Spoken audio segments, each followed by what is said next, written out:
Hello बच्चों, स्वागत है आपका आपके ही चैनल मैथ्स फॉर यू में। बच्चों आज हम देखेंगे sum of n terms of AP series. मतलब कि किसी भी एपी सीरीज के n टर्म्स तक के सम को आप कैसे फाइंड कर सकते हैं। n टर्म्स मतलब बच्चों, अगर मैं सीरीज लिखता हूं तो 25 टर्म हो सकता है, 50 टर्म हो सकता है, 100 टर्म्स तक हो सकता है। तो आप कैसे फाइंड करेंगे वो सब मैं एक्सप्लेन करूंगा इस वीडियो में। और इसके पहले आपको ये बताना चाहूंगा बच्चों कि अगर आप ये जानना चाहते हैं कि एपी सीरीज आखिर क्या होती है, सीरीज और सीक्वेंस में क्या डिफरेंस होता है, सबको मैंने पूरी तरह से एक्सप्लेन किया हुआ है बच्चों इस वीडियो में। ये वीडियो देखिए, आपको एपी सीरीज से रिलेटेड सारे इंफॉर्मेशन मिल जाएंगे बच्चों, ठीक है ना। खूब आसानी से आप समझ पाएंगे। और अगर आप ये जानना चाहते हैं कि एपी सीरीज के nth टर्म को कैसे फाइंड करते हैं, उससे रिलेटेड प्रॉब्लम्स कैसे सॉल्व करते हैं, तो आप बिल्कुल इस वीडियो को देख सकते हैं। इस वीडियो को देखने के बाद आप एपी सीरीज के nth टर्म के ऊपर भी सारे प्रॉब्लम्स को बिल्कुल आसानी से सॉल्व कर पाएंगे। तो चलिए आज का टॉपिक स्टार्ट करते हैं बच्चों। और टॉपिक स्टार्ट करने के पहले मैं आपसे रिक्वेस्ट करूंगा, इस वीडियो को पूरा देखिए। अगर आप पूरा देखेंगे, मैं गारंटी देता हूं आप एपी सीरीज के किसी भी नंबर ऑफ टर्म्स तक के सम को आसानी से निकाल पाएंगे। ठीक है, चलिए स्टार्ट करते हैं। तो बच्चों चलिए हम अगर एक सीरीज लिखते हैं, जैसे s equal to 3 plus 5 plus 7 plus 9 plus dot dot dot dot dot dot dot dot plus 51 है ना। अगर मैं आपसे ये क्वेश्चन करूं बच्चों कि आप बताओ, अब सबसे पहले ये देख लो बच्चों ये एपी सीरीज है कि नहीं। अब कैसे चेक करोगे, देखो किसी भी टर्म का उसके प्रीवियस टर्म से डिफरेंस देखते जाओ। तो यहां देखो 5 माइनस 3 2, 7 माइनस 5 2, 9 माइनस 7 2। तो देखो बच्चों, कोई भी सीरीज होती है अगर उसका किसी भी टर्म से प्रीवियस टर्म का डिफरेंस हमेशा अगर बराबर होता जाएगा ना, तो एक वो सीरीज क्या होती है, एपी सीरीज होती है। चाहे वो डिफरेंस 2 सब जगह 2 क्यों नहीं हो, चाहे वो सारे डिफरेंस 3 क्यों नहीं हो, डिफरेंस बराबर होनी चाहिए। तो उसे हम क्या बोलते हैं बच्चों, कॉमन डिफरेंस। यहां देखिए कॉमन डिफरेंस सेम है। तो बच्चों यहां पर देखिए हमारा फर्स्ट टर्म 3 है, सेकंड टर्म 5 है ना। अगर मैं आपसे पूछूं कि बताइए पहले दो टर्म का सम क्या है, तो आप बिल्कुल आसानी से बता देंगे सर ये क्या है, 8 होगा, 5 प्लस 3 8। इससे जोड़ो बच्चों शुरू से लेकर थर्ड टर्म तक का सम बोलो तो बहुत आसानी से बताएंगे 7 प्लस 5 12, 12 प्लस 3 15। फिर आप बोलोगे सर ये क्या कर रहे हो, छोटे छोटे टर्म्स को लेकर को सम करवाते हो। कोई बात नहीं बच्चों, आप यहां से लेकर के यहां तक के सम को ऐड करो। मतलब हमारा फर्स्ट टर्म 3 है और लास्ट टर्म 51 है। तो बच्चों ये थोड़ा क्रिटिकल हो जाता है, क्योंकि देखिए बीच में बहुत सारे टर्म्स हैं, है ना। तो इस टाइप के सीरीज को, यानी कि इस टाइप के एपी सीरीज का हम लोग किसी भी टर्म्स तक के सम को कैसे फाइंड करेंगे। तो ये देखिए यहाँ हमारा हमको क्या करना है, यहां से लेकर यहां तक के सम को फाइंड करना है। तो ये देखिए बीच में हमें पता नहीं कितने टर्म्स हैं। हाँ ये पता है, ये फर्स्ट टर्म है, ये सेकंड टर्म है। सेकंड टर्म है बट वैल्यू यहाँ 5 है। ये थर्ड टर्म है बच्चों बट वैल्यू यहाँ 7 है। Value and term are not the same. First term value is 3, second term value is 5, third term value is 7। इसी तरह से बच्चों ये है 51, किसी एक टर्म की वैल्यू है, बट ये कौन सा टर्म है ये नहीं पता, है ना। वो हो सकता है 20वां टर्म हो, 20th टर्म हो, 25th टर्म हो या 50th टर्म हो। तो चलिए हम लोग क्या करते हैं, हम लोग देखते हैं कैसे सम फाइंड करेंगे। उसके लिए बच्चों हमारे हाथ में एक रिलेशनशिप आती है, ठीक है। कौन सा relationship, sum of n terms. तो ये n क्या है बच्चों, n ही तो नहीं पता, ये तो हमें पता है लास्ट टर्म है, बट इस बीच में कितने टर्म्स हैं, जैसे ये 1 हो गया, 2 हो गया, 3 हो गया, 4 हो गया, ऐसे टोटल कितने टर्म्स हैं, इसको तो पहले फाइंड करना पड़ेगा। तो इसको आप फाइंड करेंगे, ठीक है। कैसे, देखिए इसको फाइंड करने के लिए हमने इसके पहले वीडियो में बताया था कि ये होता है tn, है ना। tn equal to a plus n minus 1 into T. तो ये क्या होता है बच्चों, tn ये होता है बच्चों nth टर्म, और हम एज्यूम कर रहे हैं हमारा क्या nth टर्म क्या 51, ठीक है।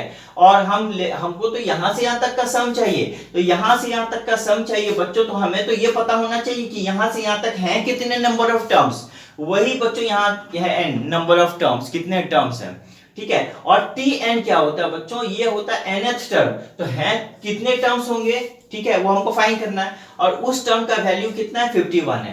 तो यहाँ देखिए nth टर्म का वैल्यू क्या हो गया बच्चों, 51 है। यहाँ पर हम रखेंगे 51 इक्वल टू बच्चों, यहाँ क्या होता है a मतलब क्या होता है, हमेशा फर्स्ट टर्म। ये देखिए इसको हम बोलते हैं फर्स्ट टर्म। a क्या होता है, ये हमेशा फर्स्ट टर्म होता है। तो यहाँ देखिए 3 हो गया प्लस n माइनस 1। n क्या बच्चों, यहाँ वही नंबर ऑफ टर्म्स है, कितने नंबर्स है बीच में, वही n है, नंबर ऑफ टर्म्स है ना। और ये डी क्या है बच्चों, डी हमारा कॉमन डिफरेंस है, देखो 5 माइनस 3 2, 7 माइनस 5 2, 9 माइनस 7 2, तो यहाँ क्या हो गया कॉमन, ये कॉमन डिफरेंस 2 रखो। तो यहाँ देखिए यहाँ से पता चल जाएगा नंबर ऑफ टर्म्स कितने हैं, 51 माइनस 3 इक्वल टू ये देखिए 2 इंटू एन माइनस 1। तो यहाँ देखिए यहाँ क्या होता है बच्चों, इसको सब्ट्रैक्ट करेंगे तो क्या होगा 48 equal to 2 into N minus 1, है ना। अब आप इसे ऐसे लिख सकते हैं 2 into N minus 1 equal to 48 लिख सकते हैं बच्चों। तो और यहाँ पर आपको मिलेगा एन माइनस 1 इक्वल टू 48/2 मतलब 24 मिलेगा बच्चों। और यहाँ पर लिख सकते हैं n इक्वल टू क्या 24 प्लस 1 इक्वल टू 25, है ना। तो बच्चों यहाँ देखिए हमें पता चल गया n इक्वल टू 25 है बच्चों n, मतलब क्या हुआ कि यहां से यहां तक टोटल 25 टर्म है, 25 टर्म है, और 25वां टर्म कौन है, वही है 51। यानी कि पहला टर्म है 3, सेकेंड टर्म है 5, थर्ड टर्म है 7, फोर्थ टर्म है 9, ऐसे कर करके जब 25th टर्म होगा तो वो 51 होगा। समझ में आ रहा है। तो अब देखिए सम के लिए रिलेशनशिप क्या होता है, सम ऑफ n टर्म्स के लिए यहां पर दो रिलेशनशिप है बच्चों। तो पहला रिलेशनशिप हम यूज करेंगे, sum of n term is n/2 into a plus l, है ना, a प्लस l, ये हम यूज करेंगे बच्चों। अब मेरी बात को बच्चों ध्यान से सुनो। अब आप बताइए n हमें पता चल चुका है, क्या पता चल चुका है, 25 है, मतलब हमारे बीच में कुल 25 टर्म है, यहाँ पर 25 टर्म है, पहला दूसरा तीसरा चौथा, यानी फर्स्ट सेकेंड थर्ड फोर्थ ऐसे कर करके 25th। तो 25th टर्म इज 51, यानी है कितने टर्म्स 25। तो मैं क्या डालूंगा यहाँ 25, नंबर ऑफ टर्म्स कितने हैं बीच में 25, divided by 2 is equal to a हमारा क्या है बच्चों फर्स्ट टर्म 3, और l किसको बोलते हैं बच्चों, l बोलते हैं, यहाँ पर l बोलते हैं। ये बच्चों ये रिलेशनशिप आपको याद रखना है सम ऑफ n टर्म्स के लिए, ये relationship, this is one of the relationship, इसे याद रखेंगे। और एक रिलेशनशिप है वो मैं आपको बताऊंगा। तो ये देखिए यहाँ पर क्या हो गया n/2 25/2, और फर्स्ट टर्म इज 3 है, और लास्ट टर्म क्या देखिए 51 है, तो आप यहाँ पर 51 रखिए। तो यहाँ देखिए क्या होता है 25 डिवाइडेड बाय 2 इंटू 54, है ना 54। अब यहाँ पर क्या हो गया 2, ये हो गया बच्चों 27, है ना, 54 डिवाइडेड बाय 2 27, तो यहाँ पर क्या हो गया बच्चों 25 इंटू 27, है ना। तो जब इसको मल्टीप्लाई करेंगे बच्चों 25 इंटू 27 तो आपको मिलेगा 675। जब आप इसे मल्टीप्लाई करोगे तो आपको मिलेगा 675। तो बच्चों अब आप बता सकते हो कि सर अगर मैं यहां से लेकर के यहां तक मैं पूरा ऐड कर दूं तो मुझे क्या मिलता है 675। क्लियर, यानी कि ये दो ऐड करने पर 8 मिला, ये 3 ऐड करने पर आपको 15 मिला, उसी तरह से यहां तक ऐड करने पर आपको क्या मिला 675। तो ये तो बच्चों था एक रिलेशनशिप जिसके हेल्प से हमने सम ऑफ n टर्म्स निकाल दिया। ठीक है, क्लियर। तो ये रिलेशनशिप हम क्यों लगाए बच्चों, आप समझिए, क्योंकि हमारे हाथ में यहां लास्ट टर्म गिवन है, वो लास्ट टर्म क्या है 51, तो हमने आसानी से उसको रख दिया। फर्स्ट टर्म ये है, हमने उसको आसानी से रख दिया, नंबर ऑफ टर्म्स हमने फाइंड कर लिया, उसके बाद हमने उस सम ऑफ n टर्म्स निकाल दिया। ठीक है, अब आइए बच्चों, अब इसके बाद हम और एक रिलेशनशिप यूज करेंगे। ठीक है, ओके, इसी सम्स को सॉल्व करने के लिए। वो रिलेशनशिप क्या है, पहले आप बच्चों आप वीडियो पॉज करके इसे आप नोट डाउन कर लो, ठीक है ना। उसके बाद क्या करते हैं, हम आगे बढ़ते हैं। क्लियर, तो चलिए बच्चों स्टार्ट करते हैं। आपने शायद इसे नोट डाउन कर लिया होगा। आइए, इसके बाद और एक रिलेशनशिप हमारे हाथ में है। ठीक है, वो क्या होता है देखिए, वो होता है बच्चों s and sum of n terms is equal to n/2 into twice of a plus n minus 1 into d, है ना बच्चों। तो यहां देखो बच्चों n क्या है, n नंबर ऑफ टर्म्स। तो नंबर ऑफ टर्म्स देखिए हमने ऑलरेडी फाइंड किया 25, तो यहां क्या लिख सकते हैं, यहां लिख सकते हैं 25 डिवाइडेड बाय 2। अब देखिए बच्चों यहां क्या होता है, ये देखिए 2 हो गया, और ये a क्या है, ये हमने बताया आपको कि a हमेशा क्या होता है फर्स्ट टर्म होता है, a हमेशा क्या होता है बच्चों फर्स्ट टर्म होता है। तो चलिए हम यहां पर डाल देते हैं a3, है ना, प्लस n n क्या है बच्चों, नंबर ऑफ टर्म्स है, तो हम ऑलरेडी फाइंड कर चुके हैं, यहां देखिए 25। तो इस सीरीज में कितने टर्म्स है, टोटल 25 टर्म है। आप यहां पर डाल दो 25 माइनस 1, कॉमन डिफरेंस क्या है बच्चों, वही 2 है, 2 है कॉमन डिफरेंस, तो यहां आप डाल दो 2, है ना। तो क्लियर है बच्चों, n क्या है, नंबर ऑफ टर्म्स है, a क्या है, फर्स्ट टर्म है, n क्या है, फिर वापस नंबर ऑफ टर्म्स है 25 माइनस 1 इंटू 2। अब इसे सॉल्व करते हैं, तो 25/2 ये क्या हो गया बच्चों, देखो 3 2 जा ये 6 हो गया, प्लस ये देखो ये 24 है, तो 24 इंटू 2, ठीक है। अब आप देखिए 25 डिवाइडेड बाय 2 इंटू, अब इसको हम ऐड करते हैं 6 प्लस ये देखो बच्चों ये क्या हो जाएगी, ये हो जाएगी 26। आप ऐड कर लो, sorry I am very sorry, ये मल्टीप्लाई करेंगे ना, तो 24 इंटू 2 क्या हो गया बच्चों, 48 हो गया, ठीक है। अब आप यहां देखो 25 डिवाइडेड बाय 2 इंटू, आप इसे ऐड करो, है ना, इसे ऐड करो, तो देखो 54 हो गया बच्चों। अब ये डिवाइड करो, 52 डिवाइडेड बाय 2 कितना हो गया, 27। अगर आप इसे मल्टीप्लाई करोगे तो कितना आता है, इसे मल्टीप्लाई करने पर आता है बच्चों 675, ठीक है ना। यानी कि हमने दो रिलेशनशिप यूज किया बच्चों, है ना, हमने एक ये रिलेशनशिप यूज किया, ठीक है अभी, और हमने एक पहले भी रिलेशन, तो पहले जिस रिलेशनशिप को यूज किया था बच्चों उस समय भी देखो हमारा 675 मिला, और हमने इस रिलेशनशिप को भी यूज किया तो 675, यानी कि हमारा यहां से यहां तक का जो सम है, ठीक है, वो क्या हो जाएगा, वो हो जाएगा 675। Clear, okay. तो आप क्या कर सकते हो, आप किसी भी रिलेशन को यूज करके सम n टर्म्स तक के सम को निकाल सकते हो, है ना, चाहे वो पहले वाला रिलेशन, चाहे आप इस रिलेशन को यूज कर सकते हो।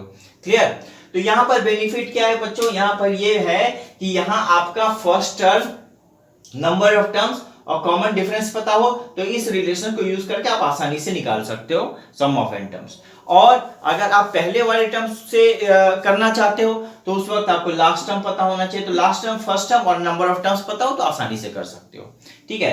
तो बच्चों ये है सम ऑफ n टर्म्स। अब हम देखेंगे बच्चों, हमने जिस रिलेशन को यूज करके एपी सीरीज के n टर्म्स के सम को फाइंड किया, देखेंगे वो रिलेशन कहां से हम लाते हैं, कैसे लाते हैं। ओके, तो आइए स्टार्ट करते हैं, तब तक आप इसको पॉज करके नोट डाउन कर लो, ठीक है।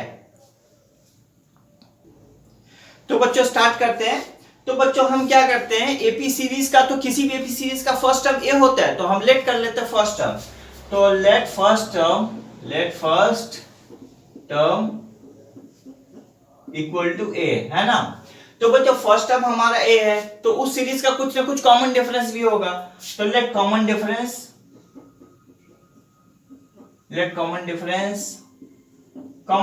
क्या हो गया बच्चों, डी हो गया। तो बच्चों अगर हम फर्स्ट टर्म को लिखते हैं तो सबसे पहले तो फर्स्ट टर्म को लिखेंगे, ठीक है। उसके बाद देखो बच्चों, तो जब हमें कोई टर्म पता चलता है और प्रीवियस टर्म से उसके पहले का डिफरेंस डी होता है, तो इसका मतलब साफ है बच्चों कि फर्स्ट टर्म में आप डी ऐड करोगे तो ही आप नेक्स्ट टर्म पाओगे। तो इसका मतलब क्या हो गया, अगला टर्म क्या हो गया, ए प्लस डी हो गया, है ना। उसके बाद वाला टर्म्स क्या हो गया बच्चों, इसमें फिर आप देखो सेकेंड टर्म में फिर डी ऐड करो, थर्ड टर्म पा जाओगे, ए प्लस डी क्या हो गया, ए प्लस 2d हो गया। अब फिर क्या हो जाएगा, a प्लस इसके साथ d ऐड कर दो, 3d हो गया, है ना। तो बहुत सारे टर्म्स को ना लिख करके हम कुछ ही टर्म्स लिखते हैं, ठीक है ना, हमें तो अल्टीमेटली रिलेशन पाना है। तो बच्चों देखो ये हो गया हमारा। अच्छा और एक बात बच्चों, यहां पर ना हम लास्ट टर्म को लेट कर लेते हैं, लेट लास्ट टर्म, ठीक है ना, last term equal to L. तो लास्ट टर्म मतलब क्या होता है बच्चों, जो सबसे लास्ट में आती है, सबसे लास्ट में आती है। तो यहां देखो बच्चों लास्ट टर्म हम क्या लिख लेते हैं, हम यहां पर एल ही लिख लेते हैं। अब ध्यान देना बच्चों, हम क्या करते हैं, हर एक टर्म्स को ऐड करते हैं। तो क्या करते हैं, पहले टर्म्स के साथ दूसरे टर्म्स को ऐड किया, दूसरे के साथ ये देखो थर्ड को ऐड कर दिया, बीच में हमने साइन प्लस का दे दिया, इसका मतलब सारे टर्म्स ऐड होते जा रहे हैं बच्चों, ठीक है ना। अब मेरी बात को सुनो, अगर हम किसी भी टर्म्स के साथ डी ऐड करके कॉमन डिफरेंस नेक्स्ट टर्म पाते हैं, तो डेफिनेटली उसके साथ वही टर्म माइनस करके पहला टर्म पाएंगे, है ना। यानी कि इसके साथ अगर आप डी माइनस कर दो, इसमें अगर डी हटा दो तो देखो ए मिलता है, a प्लस 2d में डी हटा दो बच्चों, डी माइनस कर दो तो देखो प्रीवियस टर्म मिलता है ना। तो यानी कि डी जब माइनस करते हो तो किसी टर्म से पहले वाला टर्म हमें मिलता है। तो ये देखिए हमारा लास्ट टर्म है, तो अगर इसके प्रीवियस वाला टर्म चाहिए तो इसमें भी तो डी हटाना होगा बच्चों, तो that will be l minus D, है ना। क्लियर, ये हो गया इसके पहले वाला टर्म, और फिर इसमें भी डी हटाना पड़ेगा, तो उसके पहले वाला टर्म पाओगे तो that is l minus two D, है ना। क्लियर, समझ रहे हो ना। अब आप देखो बच्चों, इस बीच में तो बहुत सारे टर्म्स हैं, यहाँ पर इस बीच में तो बहुत सारे टर्म्स हैं, लेकिन हमने क्या किया, हमने ये लिख दिया इस एपी सीरीज के सम को, और मैंने सम को किससे रिप्रेजेंट कर रहा हूं, एस से सम को रिप्रेजेंट कर रहा हूं। अब यहां पर देखिए बच्चों, एक बात आती है कि हम इस सम को, इस सीरीज को एकदम रिवर्स ऑर्डर में लिखेंगे। अब मेरी बातों से कोई फर्क पड़ने वाला है नहीं। फॉर एग्जांपल मैं आपको बताता हूं, जैसे देखिए s इक्वल टू अगर हमने लिखा 1 प्लस 2 प्लस 3, तो देखो रिजल्ट क्या आता है बच्चों, रिजल्ट आता है यहाँ पर 6, है ना। लेकिन अगर मैं इसको रिवर्स ऑर्डर में लिख लूं, यानी कि 3 प्लस 2 प्लस 1, तो क्या रिजल्ट हमारा चेंज होगा? नहीं, रिजल्ट चेंज नहीं होगा बच्चों, ये भी 6 होगी। तो अगर हम इस सीरीज को रिवर्स ऑर्डर में भी लिख दें तो हम तो भी तो s मिलेगा, ऐसे ही मिलेगा, है ना, वो तो चेंज होने वाला नहीं है। तो हम क्या करेंगे, हम इस पूरे सीरीज को रिवर्स ऑर्डर में लिख देंगे। क्लियर, तो s इक्वल टू क्या हो गया बच्चों, s इक्वल टू ये लास्ट टर्म को आप पहले डाल दो, तो यहाँ l हो गया, इसके पहले वाला टर्म को फिर यहां डाल दो, ये देखो क्या हो गया बच्चों, l माइनस डी हो गया, है ना, प्लस इसके पहले वाले टर्म्स को यहां डाल दो, वो क्या हो गया बच्चों, l माइनस टू डी हो गया, plus dot dot dot dot dot dot dot dot plus. अब बच्चों चूंकि हम रिवर्स ऑर्डर में कर रहे हैं तो डेफिनेटली ये टर्म यहां आएगी, that is a plus two D, है ना, प्लस फिर ये वाला टर्म्स कहां आएगा, यहां आएगा बच्चों a प्लस डी,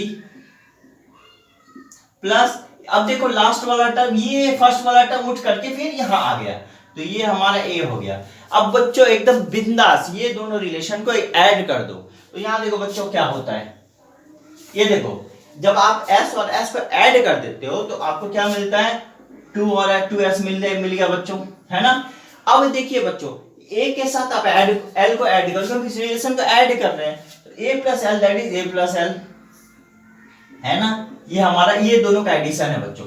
अब इन दोनों को ऐड करोगे तो आप देखो d कैंसिल हो जाएगी, a प्लस एल, यानी कि प्लस यहां पर क्या मिल गया, a प्लस एल, है ना, प्लस फिर बच्चों इसे ऐड करना है तो ये कैंसिल कर दो, फिर यहां क्या मिल गया, a plus L, plus dot dot dot dot dot dot dot plus. बच्चों अब देखो बच्चों, इसे कैंसिल कर दो, इसे कैंसिल करोगे तो फिर क्या मिलेगा आपको, a प्लस एल, प्लस इसे कैंसिल कर दो, फिर मिलेगा आपको a प्लस एल, प्लस अब यहां देखो a प्लस एल। अब बच्चों यहां देखो, यहां क्या आ रही है, बार बार a प्लस एल आ रही है बच्चों, a प्लस एल आ रही है। आखिर a प्लस एल कितनी बार आ रही है बच्चों, एक बात बताओ, हम एज्यूम कर लेते हैं कि यहां से लेकर यहां तक कितने टर्म्स है, n टर्म्स, तो लेट नंबर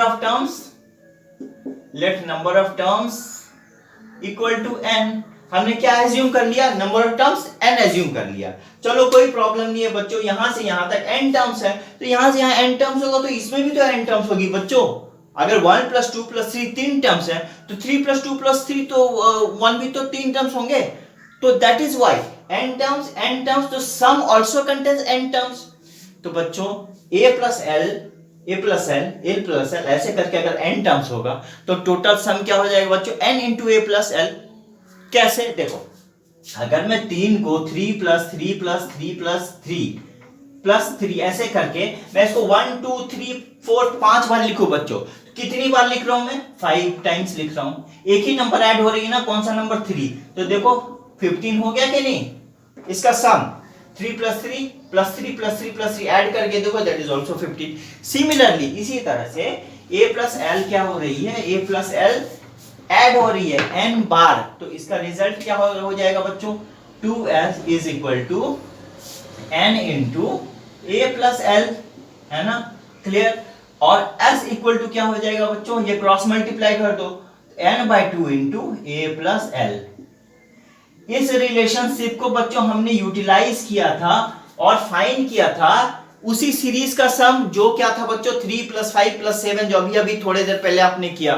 तो इसी रिलेशन को जहां पर बच्चों हमने क्या रखा था, n रखा था नंबर ऑफ टर्म्स, जो कि हमारा 25 था, ए रखा था फर्स्ट टर्म जो कि हमारा 3 था, और एल रखा था लास्ट टर्म बच्चों जो कि हमारा 51 था। तो हमने सम फाइंड कर लिया आसानी से। तो ऐसे किसी भी एपी सीरीज का सम फाइंड कर सकते हो इस रिलेशन के हेल्प से, है ना। बस आपको ये पता होना चाहिए एन की जगह क्या रखना है, नंबर ऑफ टर्म्स, ए की जगह क्या रखना है, फर्स्ट टर्म, एल की जगह क्या रखना है, लास्ट टर्म। ठीक है बच्चों, नो प्रॉब्लम। अगर आपके हाथ में लास्ट टर्म नहीं हुआ तो क्या करेंगे, चलो बच्चों इससे ना और एक रिलेशनशिप निकाल देते हैं जो कि हमने फिर यूटिलाइज किया था। तो देखो अब बच्चों क्या है, हियर ये रिलेशनशिप है एस इक्वल टू, अब हम लिखते हैं बच्चों n/2, इसी को लिखते हैं a प्लस एल, है ना। तो यहाँ बच्चों क्या हो गया n/2, और बच्चों a क्या है बच्चों, a हमारा फर्स्ट टर्म है, नो प्रॉब्लम, a हमारा फर्स्ट टर्म है, और l क्या है बच्चों, l हमारा क्या है, लास्ट टर्म है। तो लास्ट टर्म मतलब क्या हुआ, हम उसी को nth टर्म ले रहे हैं, हमारा l जो है वो लास्ट टर्म ही तो हमारा nth टर्म है, क्योंकि 1 2 3 काउंट करूंगा तो nth टर्म क्या हो जाएगा, उसकी वैल्यू ही तो l होगी जो लास्ट टर्म होगी। तो लास्ट टर्म का फॉर्मूला क्या होता है बच्चों, nth टर्म का फॉर्मूला होगा यहाँ पर a plus n-1 into d, है ना। अब यहाँ पर देखो क्या होता है n/2, ये बच्चों यहाँ पर हो गया हमारा, देखो यहाँ पर हो गया a प्लस a 2a, है ना, दिस इज 2a प्लस ये देखो बच्चों n-1 इंटू d। ठीक है, अब ये वाला भी रिलेशनशिप बहुत इंपॉर्टेंट है, ये वाला जो कि हमने यूज किया था बच्चों, है ना, ये रिलेशनशिप को भी हमने यूज किया था। अब बच्चों देखो यहां हमारा लास्ट टर्म अगर नहीं भी पता हो तो हम भी सब निकाल सकते हैं, सिंपल। नंबर ऑफ टर्म्स तो पता होगा ही, वो तो निकाल सकते हैं। नंबर ऑफ टर्म्स कितनी थी, 25 थी, हमने यहाँ रखा। फर्स्ट टर्म कितना था बच्चों, 3 था, जो कि हमने यहाँ रख के कैलकुलेट किया था। कॉमन डिफरेंस 2 था, और यहाँ पर नंबर ऑफ टर्म्स 25, तो हमने कैलकुलेट किया था। तो बच्चों हमने ये दोनों ही रिलेशन भी यूटिलाइज किया, इसको और इसको क्या करने के लिए, एपी सीरीज के एन टर्म्स के सम को फाइंड करने के लिए।